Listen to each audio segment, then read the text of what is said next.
Hello friends, welcome to another video from my series Quick Thoughts On, in which I ramble a bit about the next video from the rich Star Trek universe.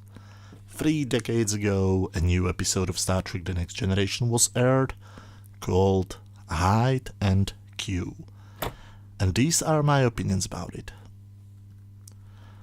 This type of episodes is the worst for a person who wants to talk about it. What should I say about it? I mean, if the episode is great, you can talk endlessly about all of the great things which you can find in the episode. If the episode sucks, you can talk endlessly about all of the things which make no sense or just plain suck. But what can I say about an episode like Hide and Q? It reminds me on Diet Coke. You drink it, it hydrates you for a few minutes, and then you get it out of your body. So it has no real impact on you. I definitely can't talk about the plot because there isn't a lot of it. I can't talk about the impressions it made on me because it made no impressions on me. The best thing I can say only about this episode is that it exists. The plot is very, very simple. There was an explosion, the Enterprise flies to rescue the colonists, when they are suddenly greeted by a Nintendo 64 power-up, which turns into Q. Picard wants to get him off the ship, and Riker says that they don't have time for his games. Then it looks like Q has an orgasm on screen and transports them to Paramount Stage 10. Oh, sorry, that's supposed to be a planet. A very, very, very fake looking planet. Probably the worst looking planet set in the history of Star Trek. The green sky with the painting of 2 moons doesn't really help. It feels more like a green screen which should be replaced by some CGI background, but they scrapped it and left it. The incredibly dull and boring look of a huge part of this episode is just one of my many problems with this episode. Marshal Q explains to Riker the rules of this quote-unquote game, and when Tasha gets too loud, Q sends her to a quote-unquote penalty box. What is it? Did he send her to an alternate universe? Did he send her to the Q Continuum? Did he send her to his kitchen to make him a sandwich? No, he sent her to the bridge of the Enterprise. Now, the rules of this penalty box sound very interesting, almost fascinating, if I can say so. He says that there is just one place, and if he sends there anybody else, she will cease to exist. So it's something like telefragging. When I was a kid and I've seen it, I imagined that something really gloriously gory will happen in this episode. So what do they do with this fascinating premise? Absolutely nothing. Yes, the first interesting thing in this episode has no payoff. Q simply goes to the bridge and says that the penalty is over. By the way, what was this absolutely professional security officer doing when she thought she's going to die? She cried like a little girl and calmed down only after Picard was going to hug her. Wow. Meanwhile on the planet, Q dresses up as Data, and he explains to Riker that he can save his friends using the power of the Q. Yes, Riker is now a Q. He still uses his phaser to kill the monsters, but when he realizes the power, he transports the crew back to the bridge. He himself talks to Q when everybody from the main cast is transported back to the planet. So why did they get back to the bridge when they're back already? I'm not really sure. Well, the aliens are lethal. They kill first Worf and then Wesley, but the Riker creates the Q web and beams everybody back on the bridge. Wait, why couldn't these two scenes be joined into one? But anyway, back to the rescue plot. They beam down to the colony and find out that almost everybody died. Under the rubble they find a little dead girl in pink dress. Why doesn't she hold a dead puppy in her hands? If you want to emotionally manipulate your audience, why are you limiting yourself? Beverly asks Riker to revive her, but nope, he promised to Picard he won't use his powers, so he leaves her dead. Why?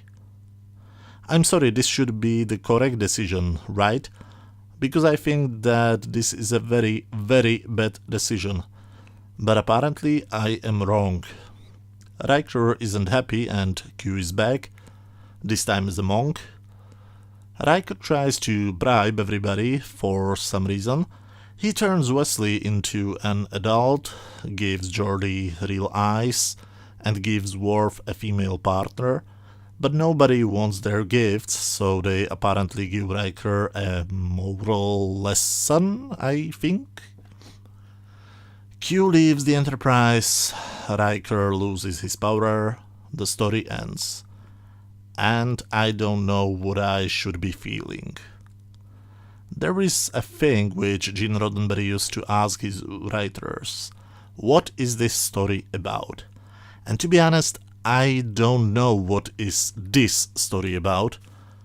I think that they were trying to do that absolute power corrupts absolutely type of story, but I did really do something like that.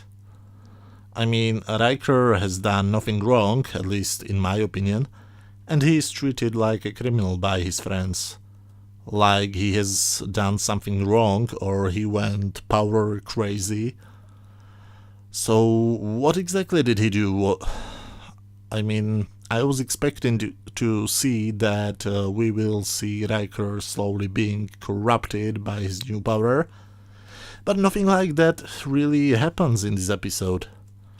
Riker receives the powers he didn't want, uses them to save the lives of his friends, then has to promise to his captain that he won't use his powers again.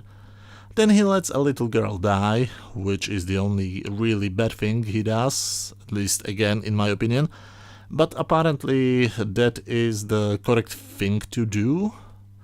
And then he wants to give his friends gifts, which they refuse to receive, and the story ends. So maybe it's just my personal problem, but I honestly fail to see anything wrong with Riker's actions, except for not helping the pink girl, of course. But that wasn't his choice, so why exactly do they treat him like a bad guy? Also, what is going on with John Delancey's performance in this episode? Last time we have seen him was in the pilot, and he was pretty threatening, at least in my opinion again. He felt like a true villain, but now he feels like that annoying guy who thinks he's really funny but everybody else thinks he's just really annoying. Was that his decision, or the director or the writer forced him to do that? I don't know who to blame, but his performance is definitely off. Tasha. Is this supposed to be that professional security officer everybody should respect? So why does she start crying immediately when the situation starts to get at least slightly interesting? I mean slightly dangerous. Her behavior is a real shock to me.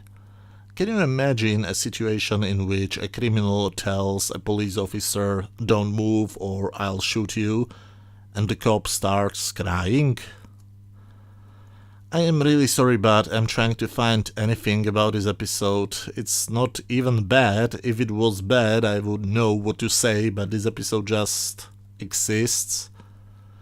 Some things happen, none of them are important, nothing is funny, nothing is dramatic, nothing looks beautiful, but also nothing looks really ugly, it just exists. That's the best thing I can say about it. It's not good, it's not bad, it's somewhere in the middle.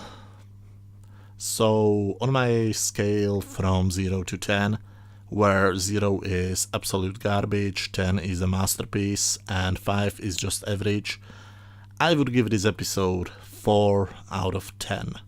I originally rated it much lower, but then I realized that the next episode aired is Haven, and the only thing I remember from this episode was how much I hated it, so I increased the score on this one. Anyway, as always, those were just my opinions. Feel free to write down your opinions down in the comment section. If you like this video, hit that thumbs up button, and if you have some free time, feel free to watch any of the other videos I have on my channel. You should see some links on screen right now. Thank you very much for watching, and see you next time. Bye.